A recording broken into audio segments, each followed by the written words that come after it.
of the shadows of the past, as from a faded tapestry of time's procession, slow and vast, I step to bid you bear with me, the while your fancy I engage, to look upon another age, an age when on the human tide the plumed wave of chivalry rose to its summit, sweeping wide across a nation's mighty sea.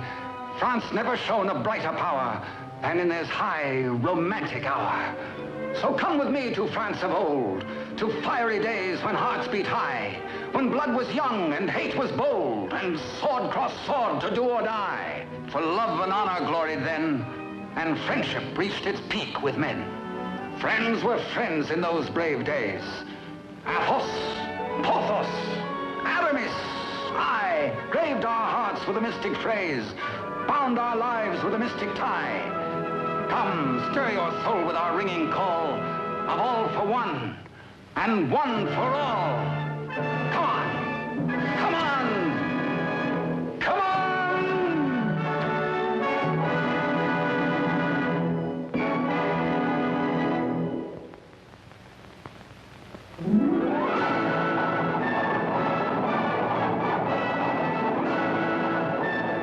It is Paris on the 15th day of September in the year of our Lord 1638. Public excitement runs high. The populace enjoy a general holiday. Impatiently, they wait for the news of an heir to the throne of France.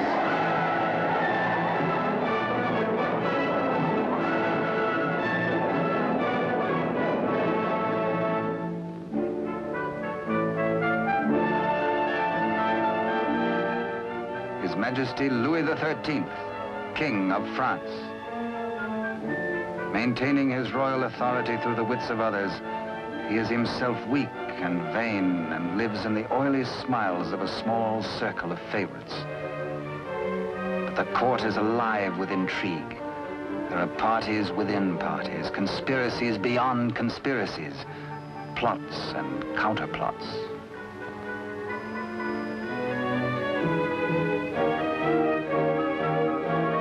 His Eminence, Monseigneur the Cardinal, Duc de Richelieu. He is the greatest statesman of the day and manipulates the strings which guide the king. His is the real power, subtle, cunning, and often ruthless. Still no one questions his devotion to the glorious kingdom of France.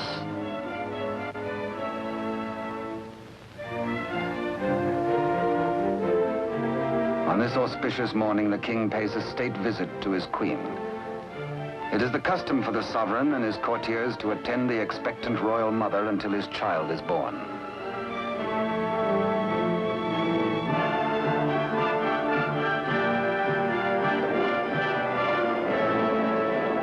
D'Artagnan, of the King's Musketeers.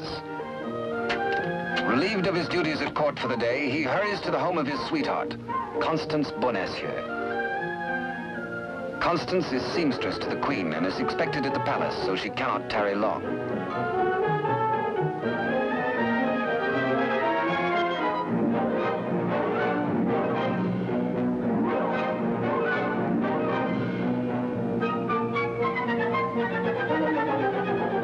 Even the most eager lover, by error, can sometimes kiss a miss, or miss a kiss.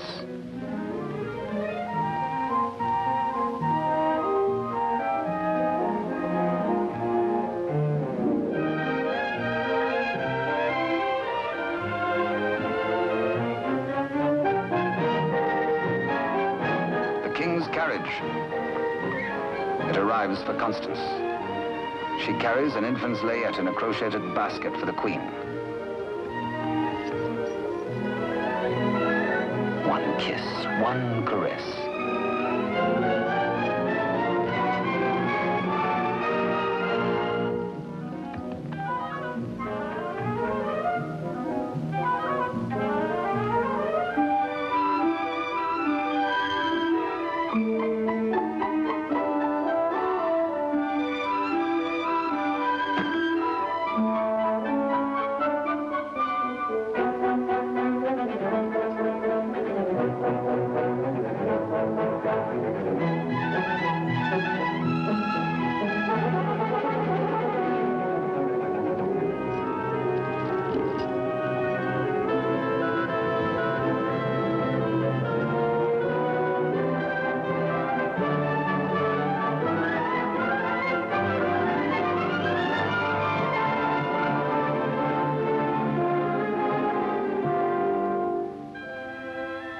A kiss truly is a delicate plant requiring privacy to grow into a tender blossom, the dream of all lovers.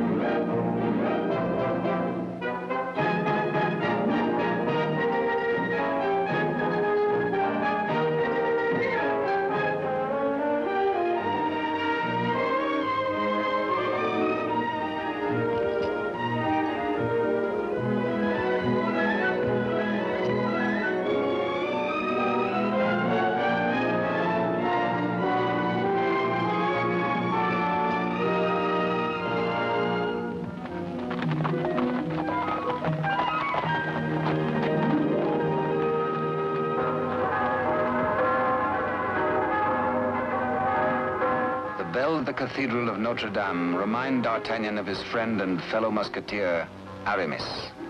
He might be in danger. Aramis had threatened to continue his flirtations with the pretty owner of a roving, provocative eye, who unfortunately is married to an officer in the Cardinal's Guards. The guardsman naturally resents these attentions from this musketeer, but is restrained. Has not the Cardinal forbidden these duels with the King's musketeers? Hola! Famous battle cry of the musketeers. Instant help comes from the most fearsome steel in the kingdom. Huge Porthos, brave, strong, a King's musketeer. And Musketeer Athos, gentle Athos, yet a deadly swordsman is able to kill with his left hand as with the right.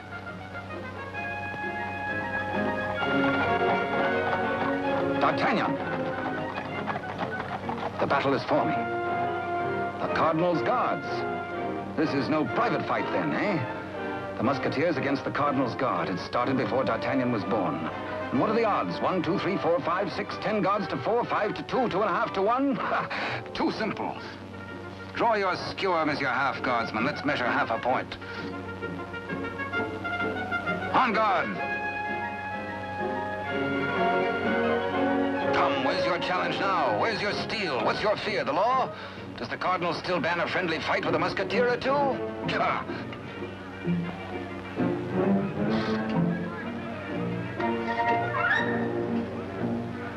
Porthos, as always, is thirsty. He has capacity. D'Artagnan, with his quicker eye, has a more bountiful drinking source.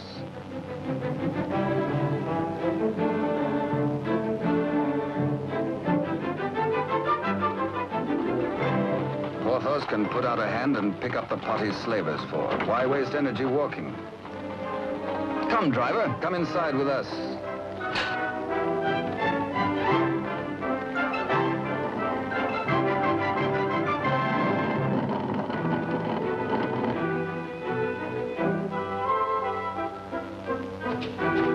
The old driver swears his wagon is damaged. His master will skin him. His horse is loose. He has a terrible wife. He has trouble.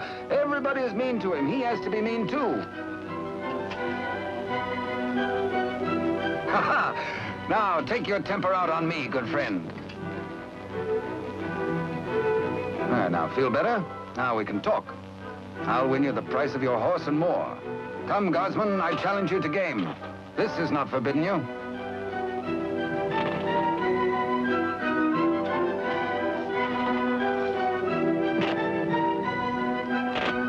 The dice are kind. Here's 20 times your price.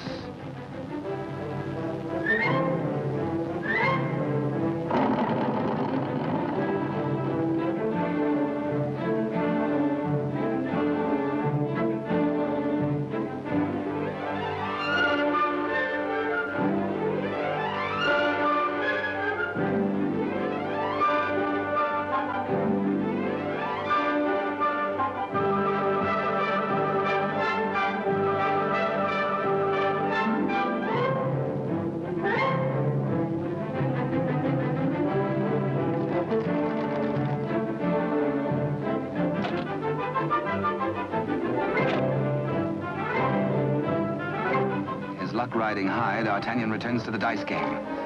Laughing and playing a while longer, he wins hands down from a fat-headed guardsman while waiting for the late evening rendezvous with Constance. Porthos, too, has women on his mind.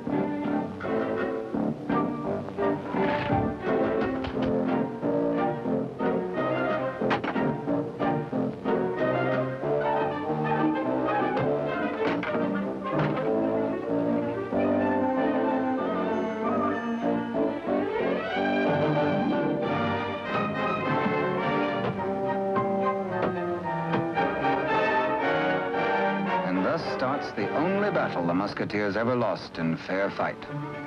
Of course, it has to be with the fair sex.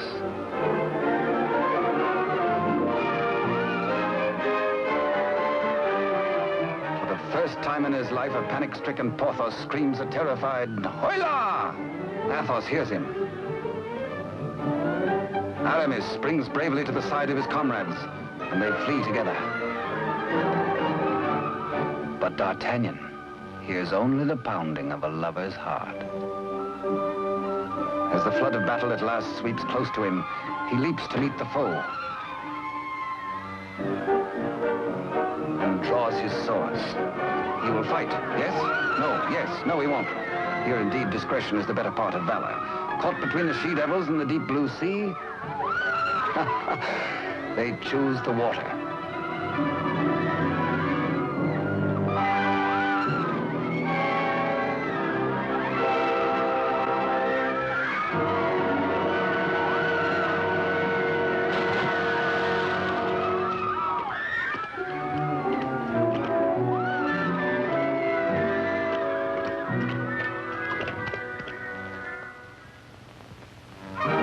Next morning, the city is in ferment.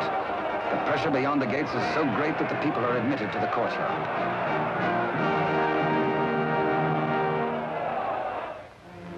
Adjoining the Queen's apartment, Constance prepares the layette.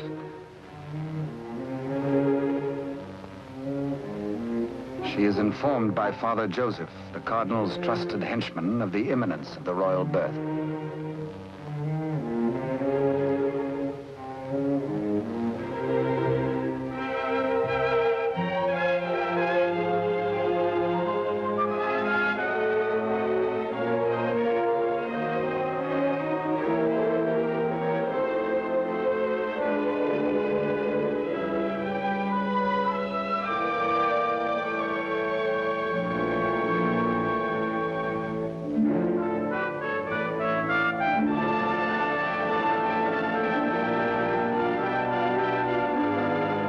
And so a prince is born to France, one day to become Louis XIV.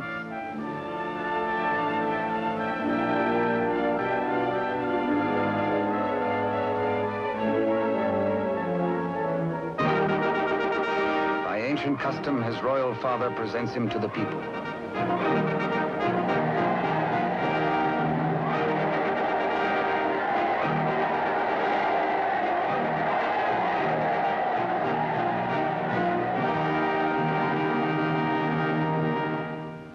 But in the Queen's bedroom, another cry is heard.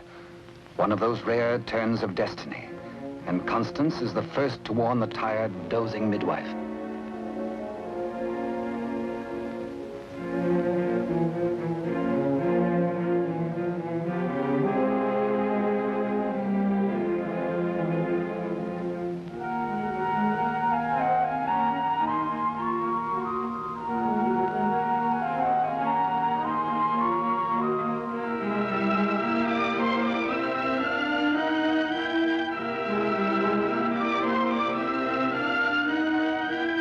Father Joseph grasps the vast consequences of this extraordinary event. This news must be conveyed discreetly to Cardinal Richelieu before it gets abroad. He writes a message inside the wrapper of some medicine. He intends it for the Cardinal's eyes alone.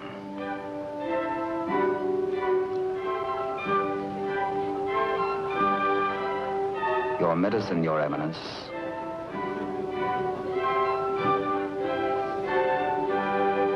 Duke de Rochefort, conniving head of the most powerful faction in court, working always in self-interest against the king and cardinal, pretending loyalty to both.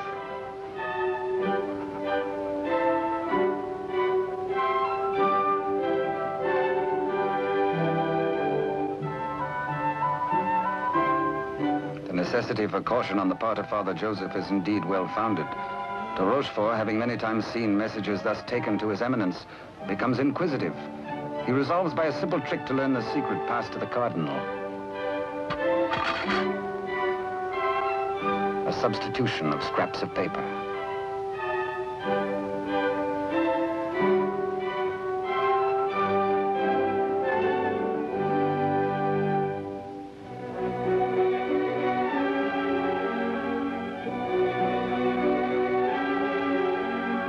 The cardinal realizes that enemies of the regime can do irreparable damage. 2 heirs to the throne. 2 rival parties of courtiers. More quarrels, more bloodshed. Poor France, helpless, torn between 2 factions.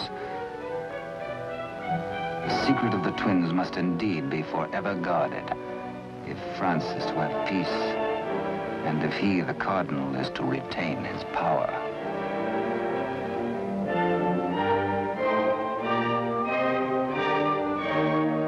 Pretender, this.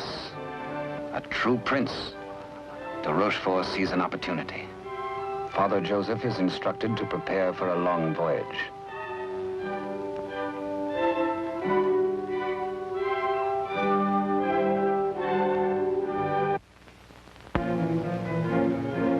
The cardinal has a plan. He sends a page to summon de Rochefort.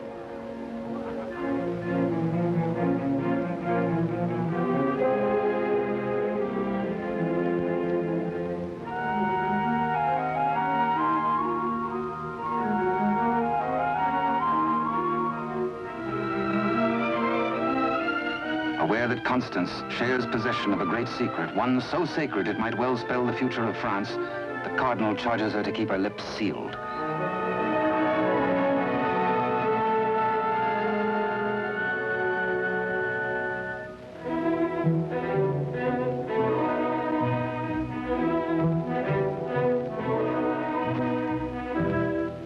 Richelieu entrusts the wily de Rochefort with Constance's safety. She must not be permitted to see anyone until further notice. The cardinal is not at liberty to tell his reasons, but de Rochefort is making his own plans.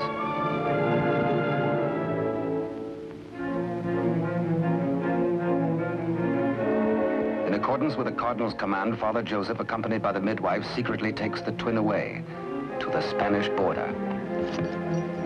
The child shall be raised as a commoner with no knowledge of his royal birth.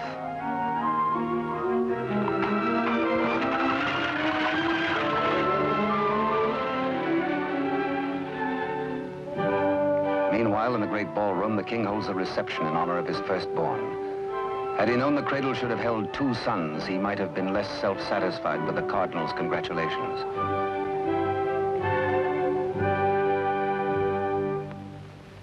To the notorious Milady de Winter, de Rochefort comes to reveal this chance of fate.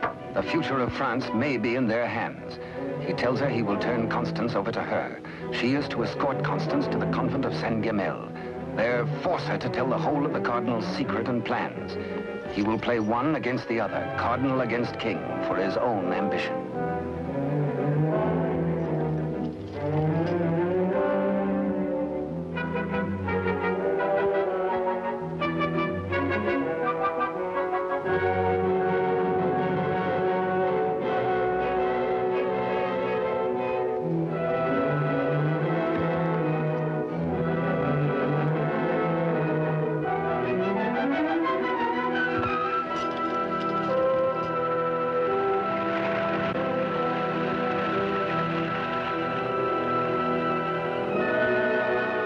Constance to be... One of the chair carriers runs with the news to the musketeers' barracks.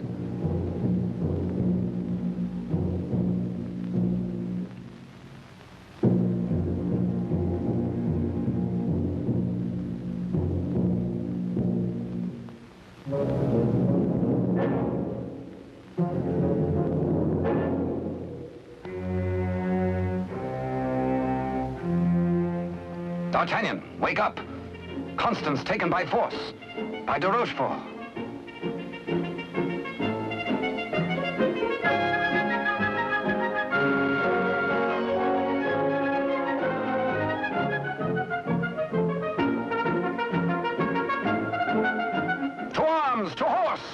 rescue!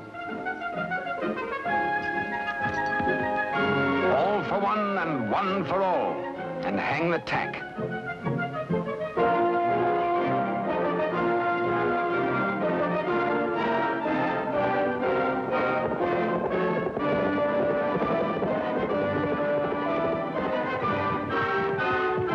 The wily cheat is in no mood to cross steel with this angry Gascon bent on justice.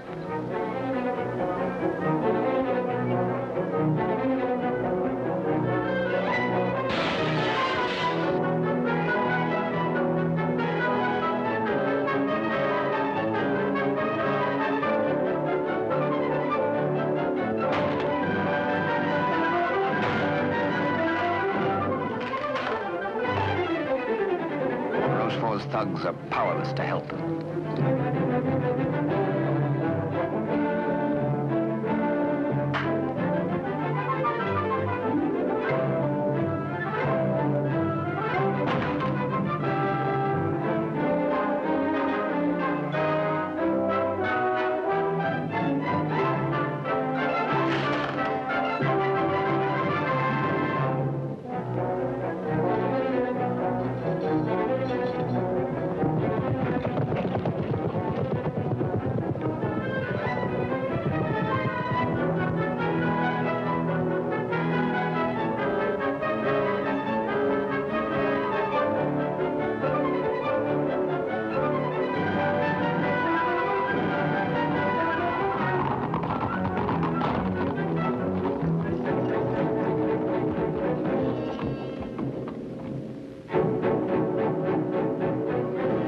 Rochefort is stubborn. He will not talk. He has to be persuaded.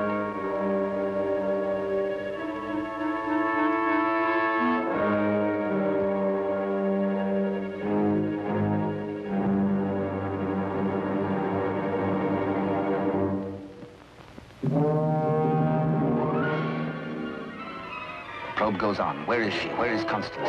Talk or fall 200 feet to the bottom of the well. Talk or die.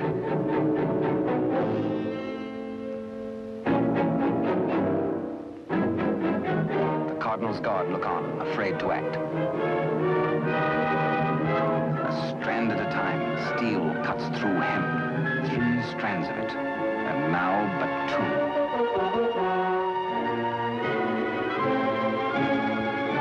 Now 1. Ah, de Rochefort breaks. The convent of Saint-Guémel.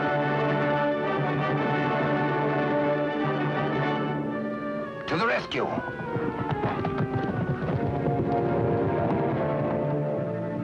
A stableman granted audience with the Cardinal tells of de Rochefort's trickery and capture and of Constance's abduction by Milady de Winter.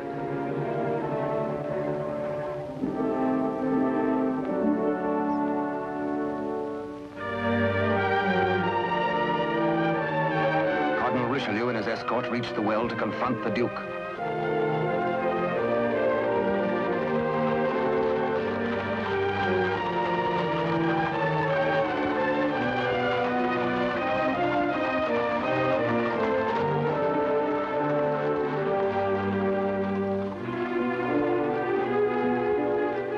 Accused, exposed, a nervous, bedraggled penitent. He confesses that he has indeed played traitor. His Eminence breaks de Rochefort, stripping him of his authority and titles, banished from both court and country forever.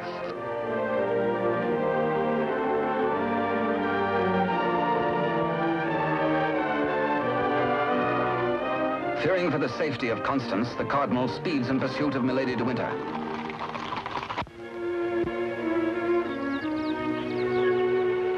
Before dawn the next morning, the convent of Saint-Guémel.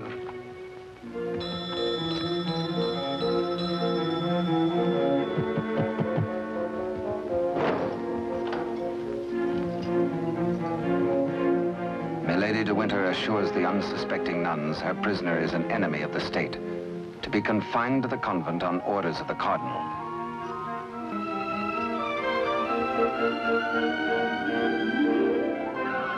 The banished de Rochefort, smarting under his humiliations, lingers in Paris. All is not lost. He uses the last of his wealth in a desperate gamble and buys the services of ruffians.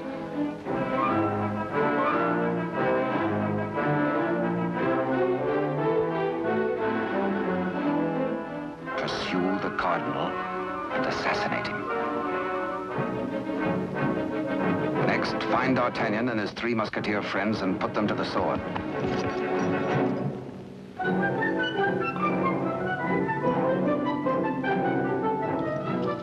Rochefort still dreams of himself in terms of the most powerful man in France. The path to power is open if Milady de Winter secures the secret from Constance.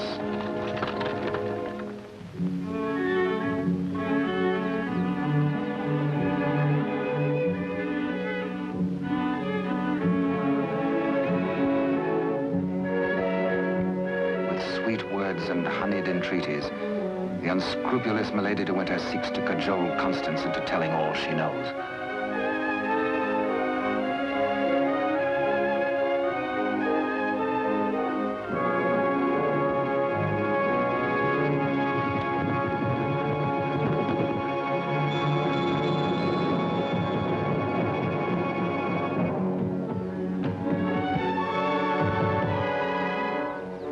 No, Constance Bonacieux is not here. But he hears her voice.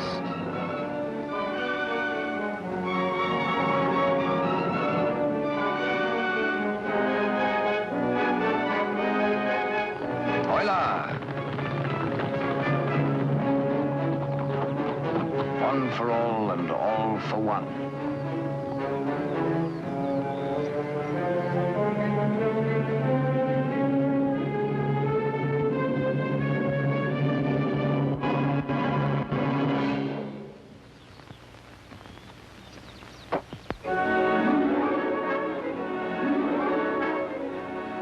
Mark of the public criminal, burnt by a branding iron into her flesh, a sign to all.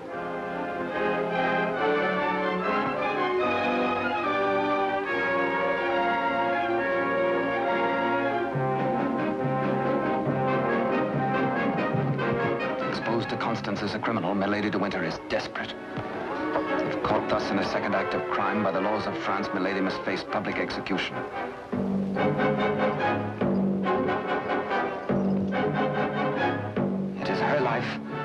Or that of Constance.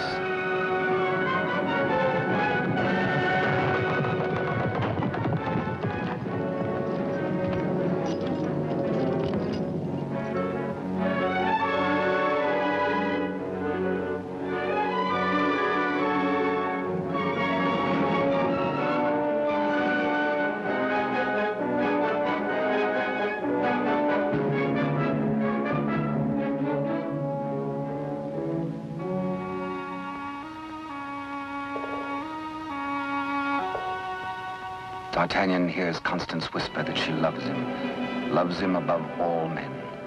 And then she murmurs 3 words, the other one, the other one.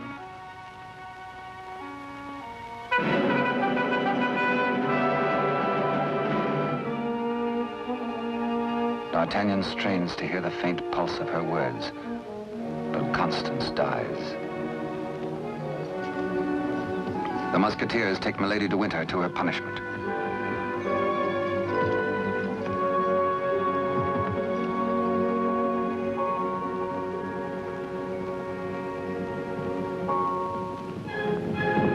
His Eminence the Cardinal has traveled through the night.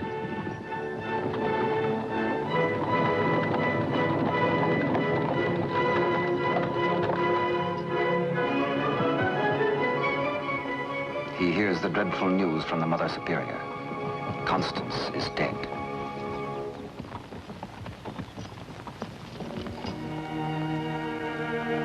Faithful, loyal Constance.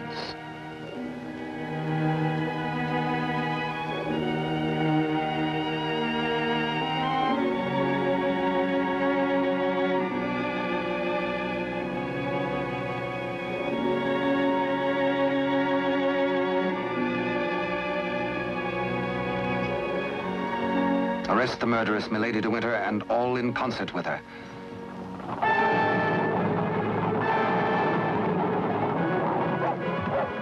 three musketeers, Athos, Porthos, and Aramis, enraged, take the law into their own hands and deliver the murderess to the public executioner and order her death.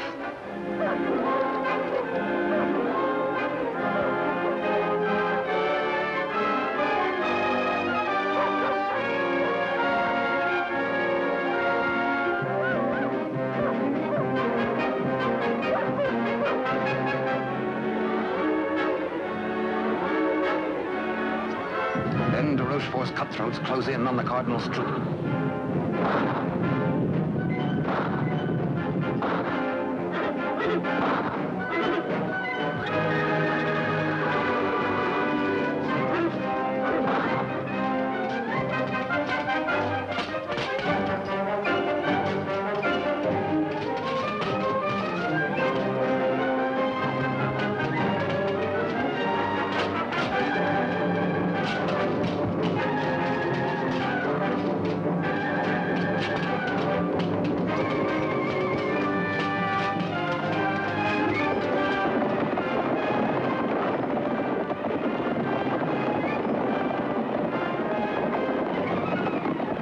Some distance away, the musketeers are captured by their deadliest rivals.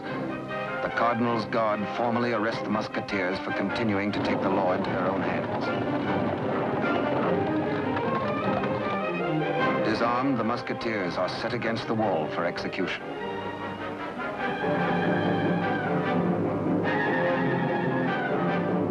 Your guards would take the lives of my friends. Single-handed, they shall have revenge. The Cardinal asks a moment to ponder. Constance dead. A murderess executed. Enough blood has been shed. Now this strife twixt musketeer and guard shall end.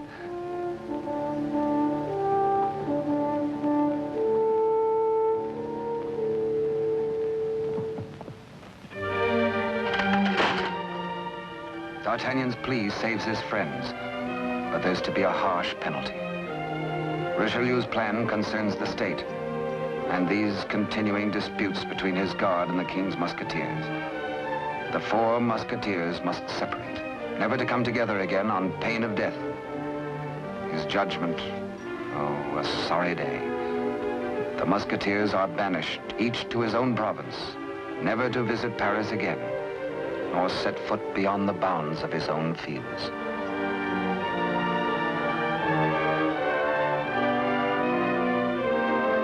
As for you, D'Artagnan, a splendid soldier, reliable, devoted too. You henceforth shall be bodyguard of the future king, beloved of France, the nation's one. At one fell swoop, all strife is done. The musketeers prepare for their banishment. Godspeed, farewell.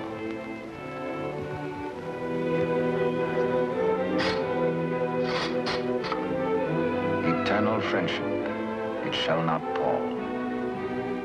All for one, and one for all.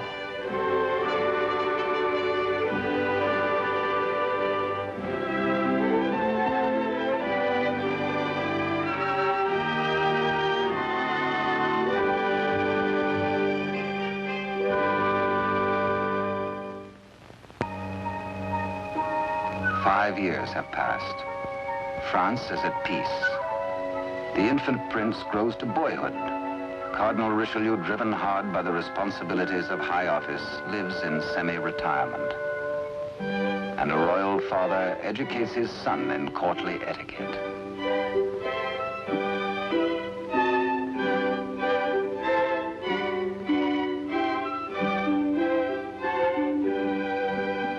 In failing health, His Eminence lives in hourly expectation of death, troubled by word that the second twin bears an identical likeness to the heir.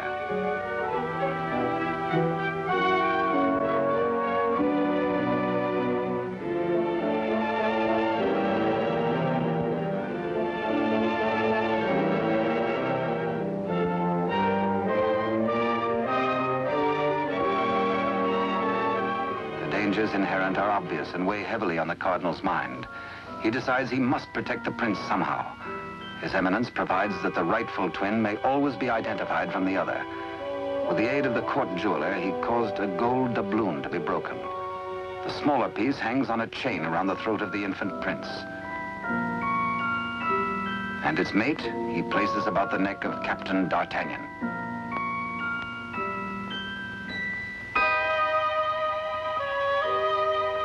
And so, by joining the pieces, the true heir to the throne of France and the prince's first guardian are known to one another for all time.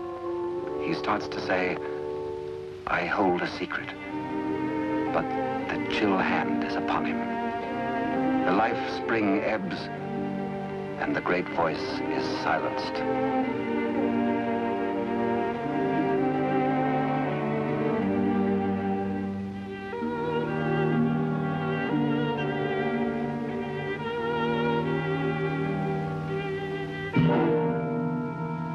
A great statesman passes into history.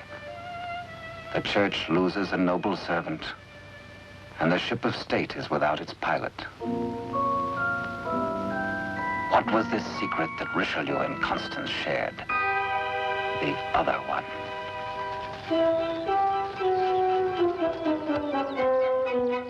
Across the Spanish border, the prince's twin brother is reared by servants of the late cardinal. The banished de Rochefort, living nearby, holds the twin under his very eye. He bides his time. He has only to wait patiently for the proper day.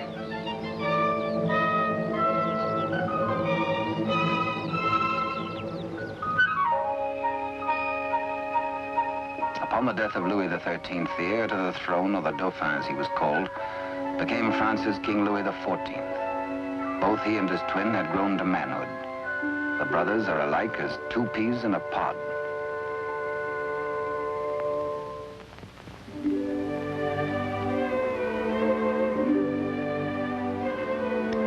Years have passed and more since Richelieu bent his iron will to break the bonds that held us four. But Porthos, Athos, Aramis, I will ride once more. Once more we'll heed the clarion call of all for one and one for all.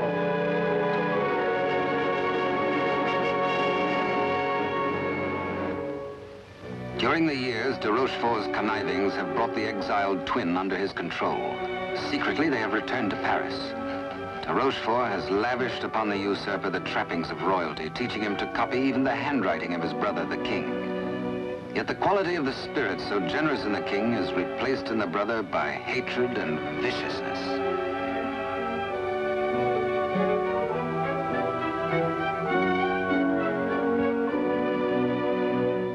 The king's valet, a de Rochefort spy, brings long-awaited news.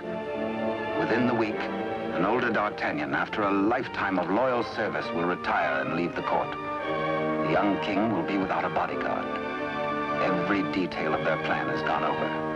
The map, the sentries to overpower, the secret approach to the royal apartment, the signals.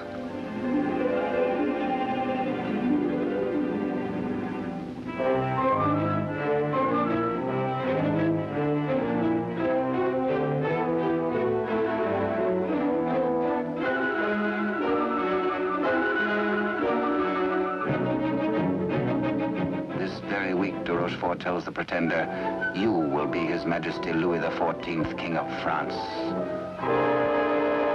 Louis XIV, King of France, spends D'Artagnan's last day in fun and gaiety. The king has applied himself to an education in horsemanship, sportsmanship, and swordsmanship. No two men were ever closer, except they were father and son.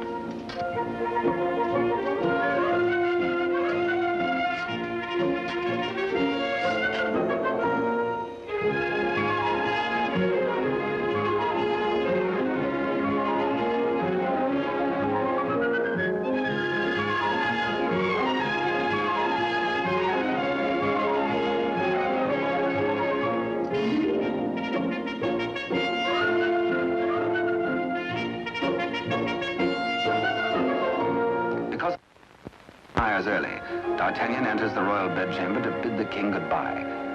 Tonight he feels happy. His service is done. His king is secure. The state is safe. But by some odd premonition, the coins are matched on this final night of parting.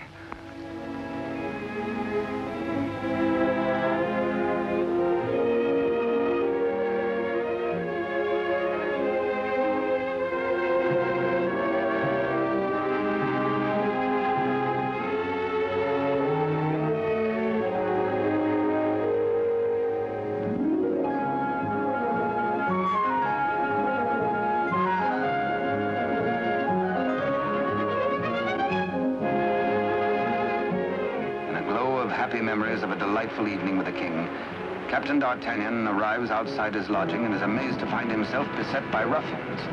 Angrily, the Gascon plans his battle. First, he deals with the dagger man decoy, sticks him with his own blade, throws the man's cape to the edge of an open sewer, places his own cape over the decoy's body and fires his own pistol. Hey, up, on to the balcony.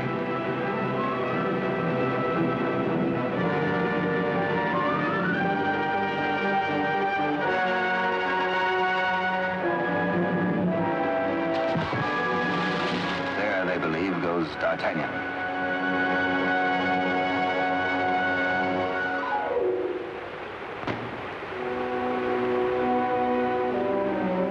Thoughtful D'Artagnan returns to his lodging. For a peaceful man to be waylaid on a city street is something new. He had spent the evening with his king. He reflects. Has the palace discipline been slackening too? Sentries were not where they should have been. His soldierly heart is disturbed for the safety of his king.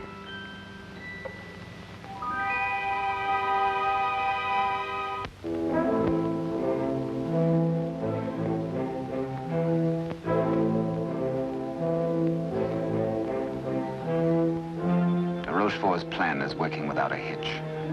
Sentries at the outer gate have been overpowered. Entry is forced into the inner quadrangle. The palace is entered through a servant's postern leading to long-forgotten cellars.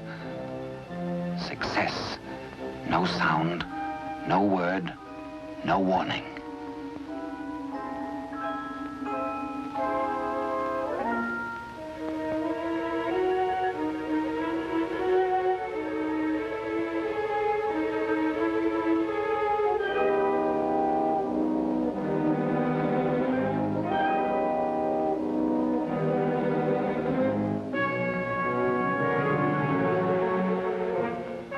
Pretender waits impatiently below for the deed which will make him king.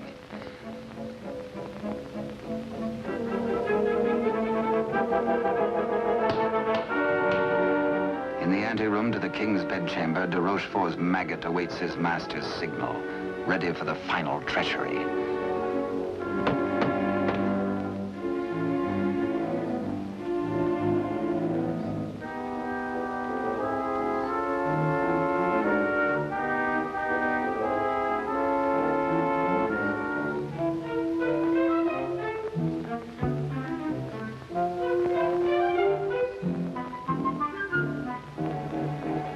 A little after 11 o'clock on this fateful night, in one tragic moment, France loses her rightful king.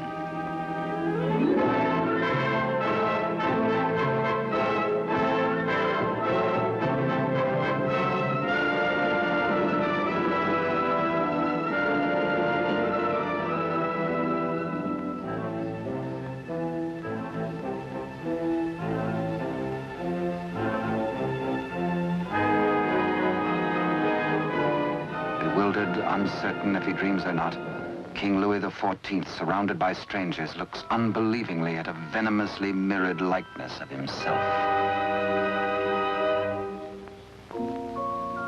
The usurper watches his royal brother with a lifetime of hate. De Rochefort's plans have been cleverly checked and double-checked. He means to hold the true king a prisoner as a threat over the head of the usurper should he rebel against his commands. At de Rochefort's order, his cohorts strip the king of his night attire and in exchange dress him in the usurper's clothes.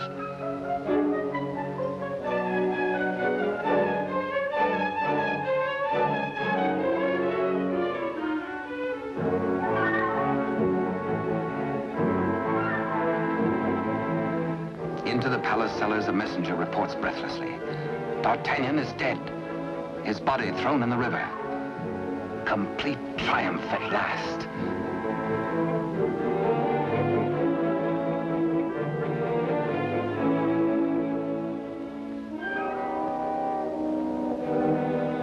An iron mask, an invention of the devil. An iron mask, a prison within a prison, is placed over the head of the rightful King Louis XIV and locked at the neck, his countenance concealed from all men.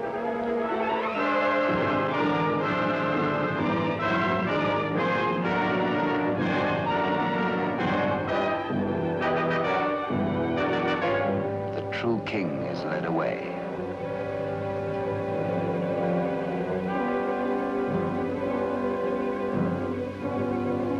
In the quiet of the royal apartments, the true king's bed is occupied by the usurper. Trusted servitors have been spirited away. The twins' lackeys have replaced them.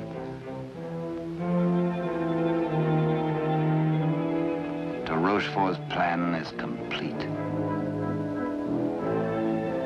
Poor France. Ruled by a youth driven near to lunacy by a solitary childhood, by de Rochefort's lies, by his own poisoned dreams. Truly a madman.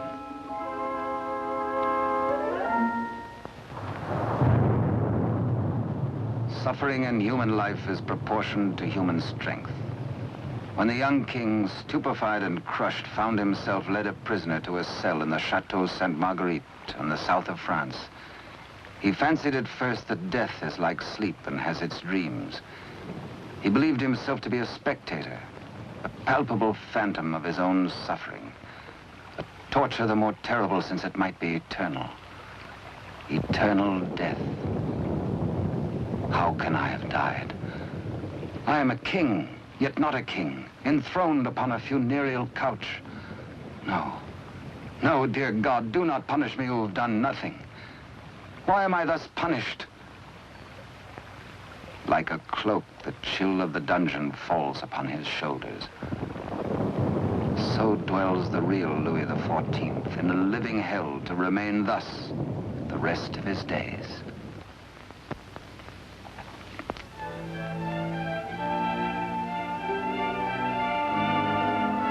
The Queen Mother, always restricted, prevented from seeing her son, determines finally to pay him a visit.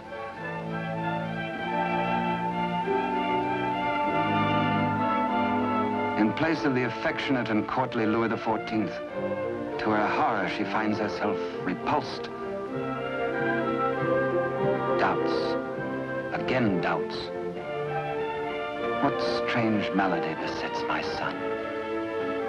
She thinks again of the other one. De Rochefort hurries to the king's apartment, fearful that a mother's heart has sensed the truth. In pretense of humility, he asks the Queen Mother to leave affairs of state.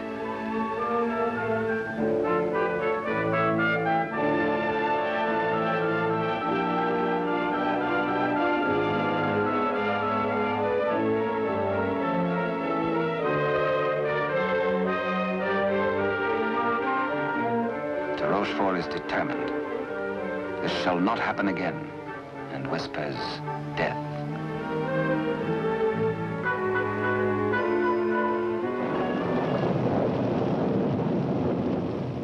Day by day, night upon night, the prisoner prays for some way to get word to D'Artagnan. A heaven-sent fisherman hoves to.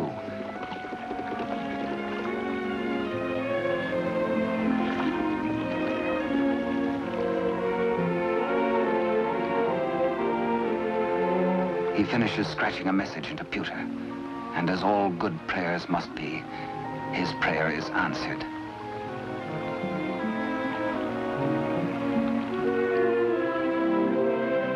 Millet and mackerel are running, and then a catch, apparently from heaven.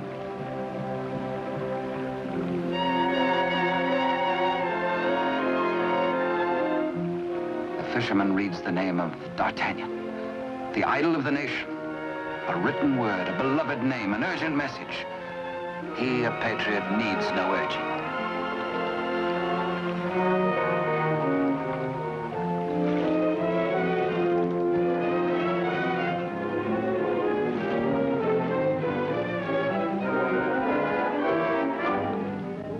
Paris goes about its daily affairs, unaware that its rightful king languishes in prison, and the Queen Mother herself faces death as the humble fisherman hastens to D'Artagnan's home. D'Artagnan stays on in Paris, and to his hurt amazement continually finds himself barred from the court. Day by day, week by week, audience with the king has been refused him. The fisherman blurts his weird news. A story hard to believe. A lonely castle which D'Artagnan knows like the palm of his hand. A prisoner in an iron mask behind its bars. But the signature, An etching of a coin that fits his own exactly.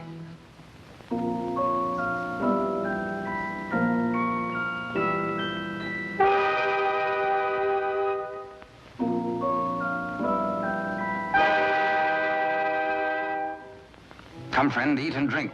There is business at last for me at the palace.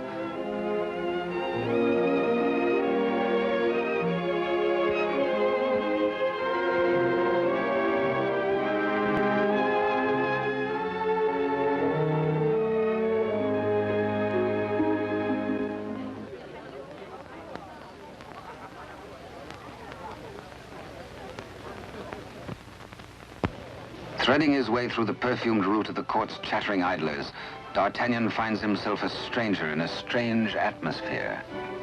And there is reason, he thinks, for this curious tension. De Rochefort and the king. This cannot be the boy I helped nurture into manhood.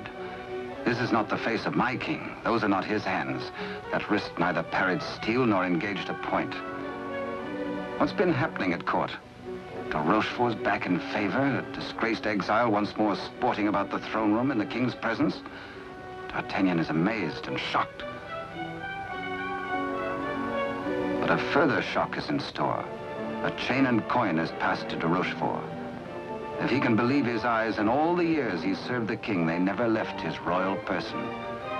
He overhears a snatch of conversation. The other one. And suddenly he hears the dying voice of Constance. The other one. The other one.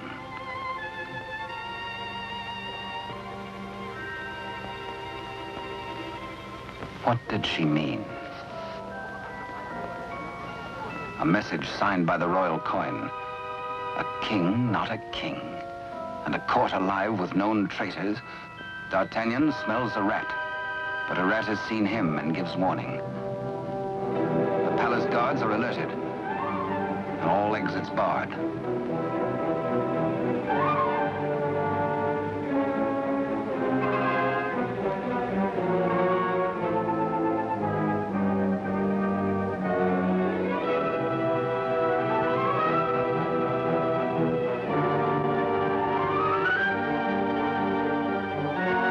Little do they reckon with a resourceful old musketeer.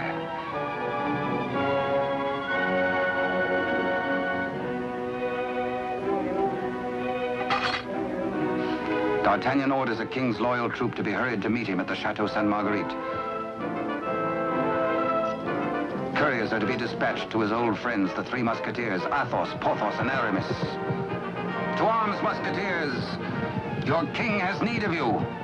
One for all, and all for one. The jig is up. D'Artagnan lives and knows. There's pewter plate. Perhaps even now he has reached the prison gate.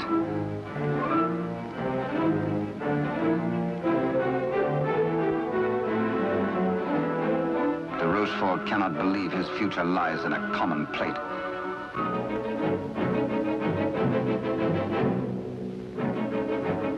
Quickly, he resolves to end all doubts. He decides to ride at the head of his troops to prevent any attempt to free the king.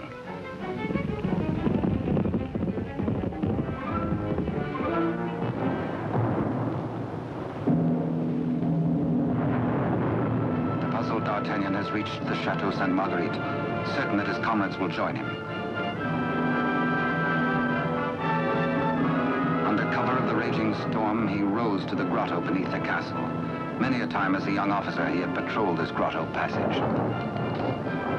It led, he knew, to the arsenal. Beyond that, the armory. Then the main hall and staircase to the tower itself.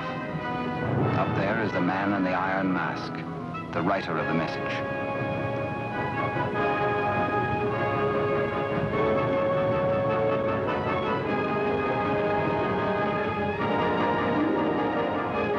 To his astonishment, D'Artagnan finds the entrance to the arsenal is newly walled.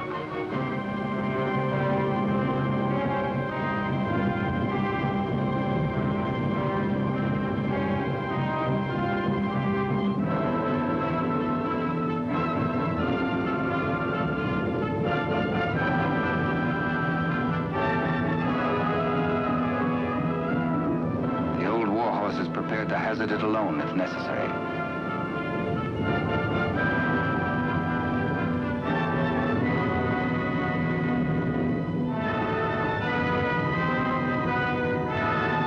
The fisherman returns to the opposite bank to await the arrival of help.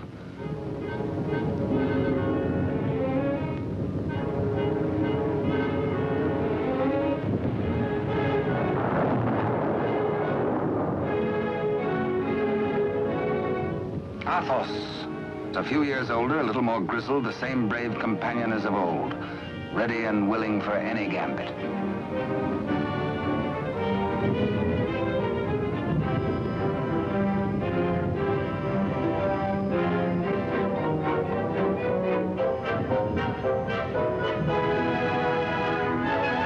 And now Aramis.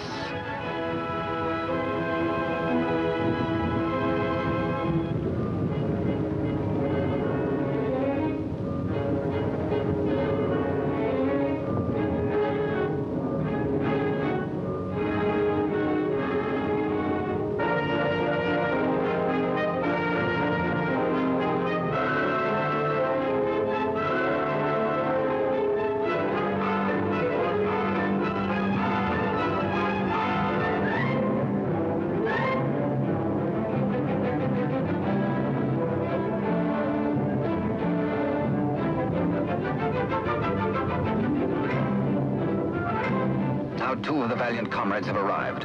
No time to wait for old Porthos, no time for explanations. There's a job to be done. Forward!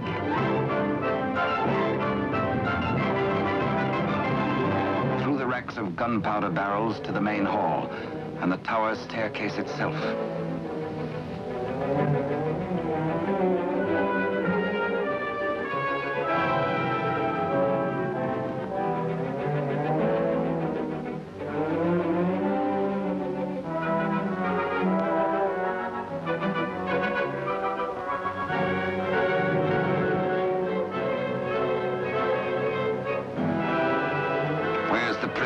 Before your gullet tastes this edge, you bloated villain.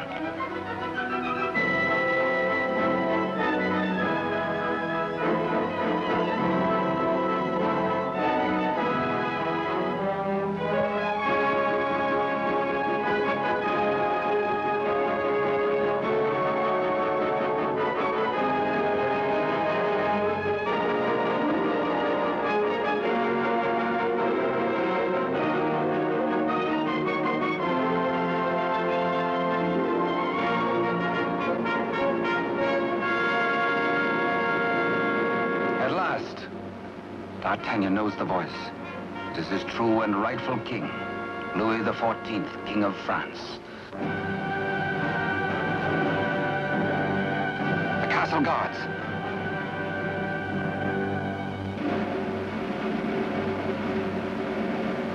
The challenge is met. Hola! The musketeers fight together again.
the more eager on that account, and thirsty as much for the sight of his companions as for a little drop of blood.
All for one and one for all.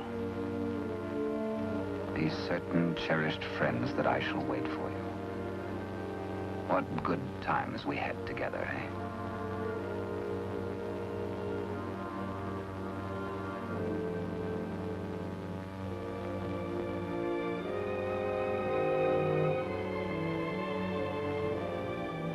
Good Porthos, farewell.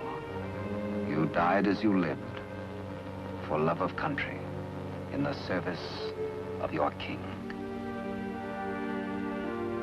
The fisherman gives warning of the approach of enemies.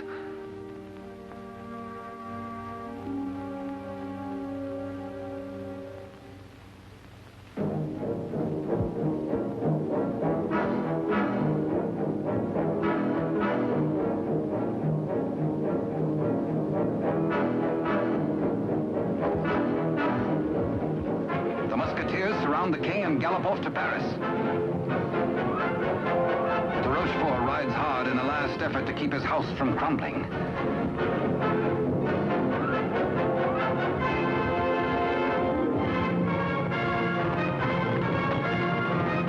The odds are 10 to 1.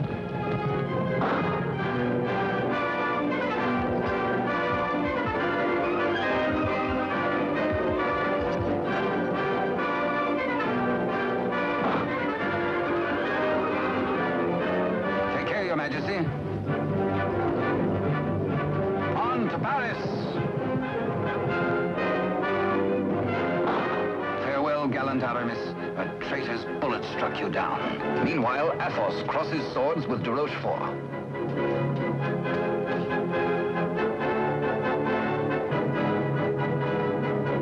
But at the highest price of all, Athos joins his comrades.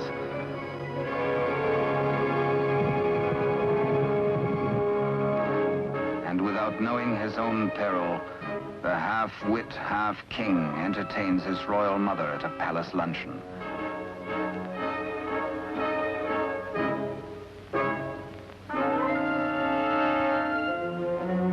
Cunningly, he says, a private matter.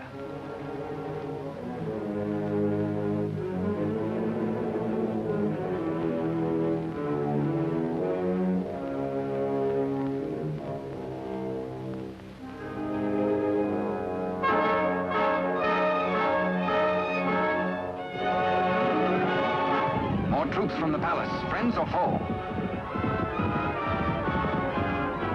Friends. D'Artagnan breathes relief. The king is safe. God save the king!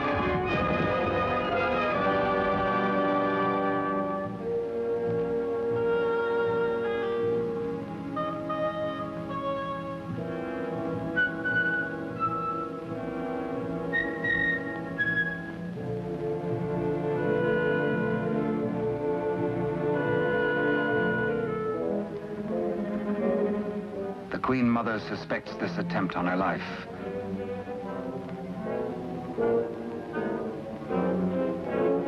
The witch's brew, a subtle poison already responsible for many an agonizing death.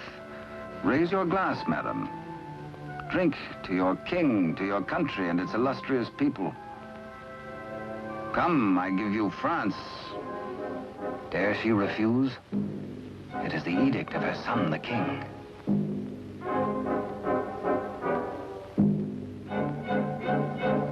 The toast, but a warning cry.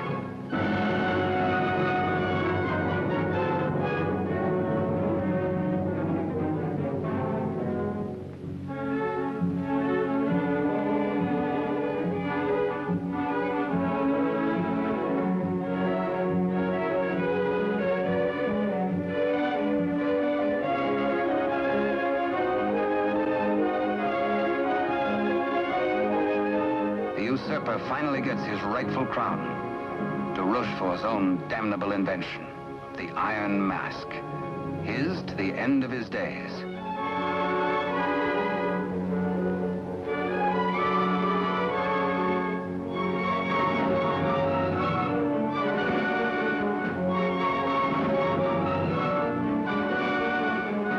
As D'Artagnan pours away the poisoned wine, the usurper takes swift, bitter revenge.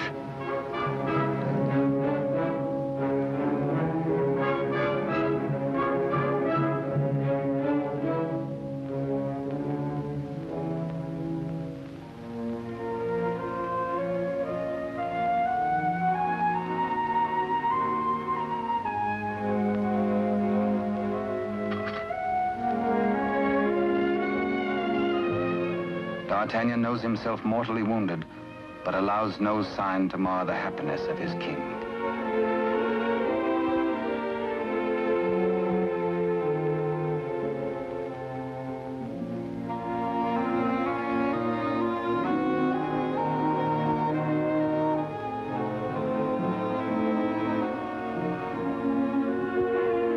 Blood, the weapon of the murderer, with crimson evidence on the blade.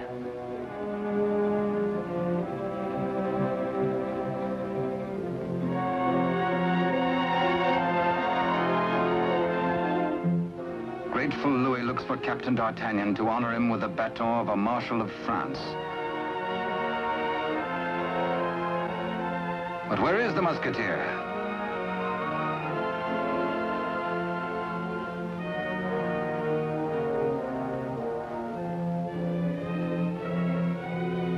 The court resounds with the king's commands and his cry to find his friend and mentor. What a man may think when he knows of the approach of death is secret between himself and his maker. Perhaps the gallant Musketeer thinks most of his lost love, Constance, and of all the tender, lonely years kept warm by her memory. He dies in hope of faith that she might welcome him, that once again they might be one. How can they die, these bright ones?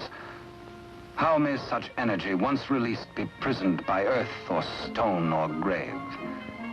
We die as we lived, say they, with life. And with life, how can there be death? Only remember us. Only open a little book and we shall always be with you. To ride a fine horse, or to cross a sharp blade, or carouse with a barrel, or dally with a maid. Come one, come all.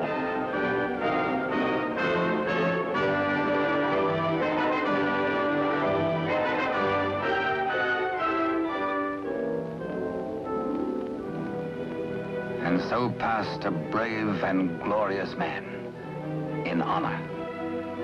Only think, and we live again. We live forever. For with us, now as ever, it's one for all, and all for one. And thus it was in France of old, in fiery days when hearts beat high, when blood was young and hate was bold, and sword crossed sword to do or die. For love and honor gloried then, when life was life, and men were men.